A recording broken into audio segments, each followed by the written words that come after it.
Everyone, आज 8 जुलाई को हमारे देश में नहीं बल्कि अमेरिका में यह दिन ज़्यादा मनाया जाता है, राष्ट्रीय फ्रीज़र पॉप दिवस।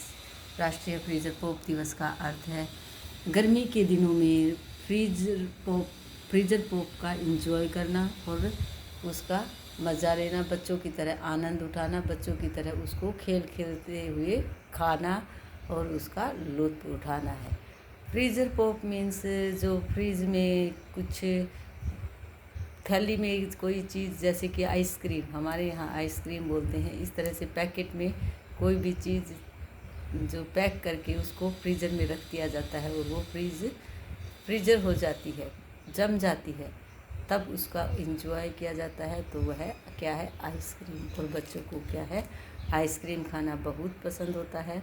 फ्रीज़र पॉप दिवस के अवसर पर बच्चों को आइसक्रीम खिलाएंगे। पेरेंट्स बोलेंगे कि ये तो डेली कभी चॉकलेट खिला रहे हैं, कभी आइसक्रीम खिलानी पड़ रही है बच्चों को, लेकिन दिन की महत्ता, इन दिनों की विशेष महत्ता बताने के लिए हमें बच्चों को रियल में चीज़ें दिखा करके दिखानी होंगी ताकि वो समझ सकें अच्छे से। तो हमने चॉकलेट दिवस के अवसर पर चॉकलेट खिलाई थी बच्चों को, और आज अगर आइसक्रीम फ्रीज़र पॉप दिवस है तो हम बच्चों को फ्रीज़र पॉप के बारे में बताएंगे कि इसी को फ्रीज़र पॉप बोला जाता है, आइसक्रीम को। और हम बच्चों के साथ खुद भी बच्चों की तरह एंजॉय करेंगे आइसक्रीम पॉप, फ्रीज़र पॉप, जिसे आइसक्रीम ही कहा जाता है।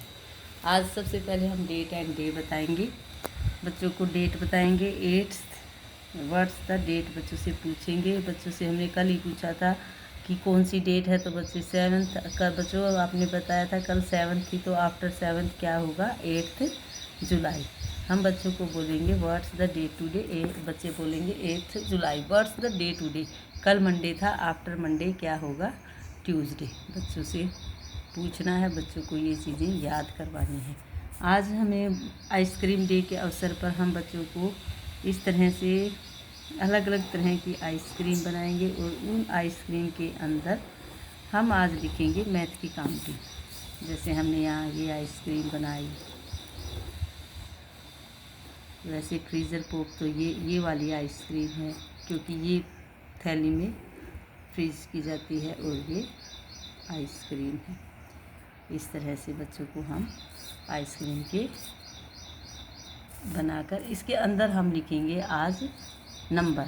जैसे नंबर्स की बच्चे बहुत कम पहचान कर पाते हैं, इस तरह से हम नंबर्स लिखेंगे और उन नंबर को पूछेंगे बच्चों से कि विच नंबर इज़ दिस।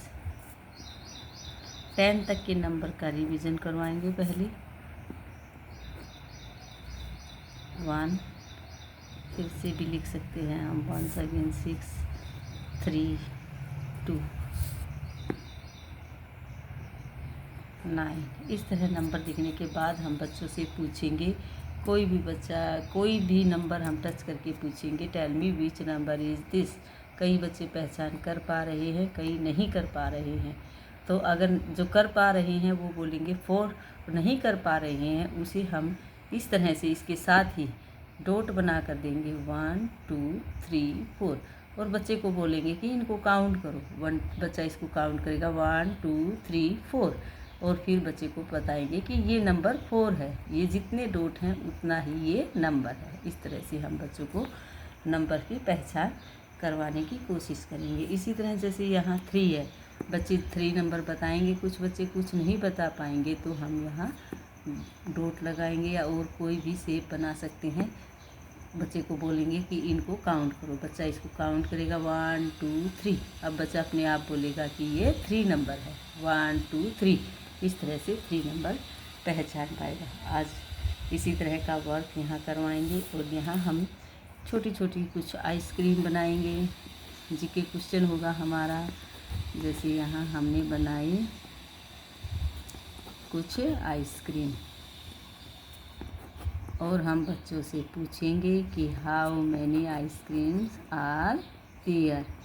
ये हमारा जीके क्वेश्चन हो जाएगा नर्सरी क्लास के बच्चों के लिए। इसी तरह के क्वेश्चन हमें पुट करने हैं, बिल्कुल इजी, ताकि वो हैप्पी होकर इनका आंसर दे पाएँ और उन्हें खुशी मिले। हम पूछेंगे how many ice creams are there. बच्चा इनको टच करके काउंट करवाना है, नहीं तो बच्चा एक ही चीज़ को 2 बार काउंट करता है। इस तरह से टच करवाएंगे। 1 2 3 4 5 6 7 8 8। बच्चे को बोलेंगे यहाँ 8 नंबर लिखे। अगर नहीं लिख पाता है, नहीं पहचानता है, तो हम बच्चों को टच करके बताएंगे कि इस तरह का 8 नंबर होता है, ये वाला 8 नंबर आप यहाँ लिखिए। इस तरह बच्चों को काउंटिंग की प्रैक्टिस करवाएंगे। आज का हमारा यही वर्क होगा। Thank you. Have a nice day.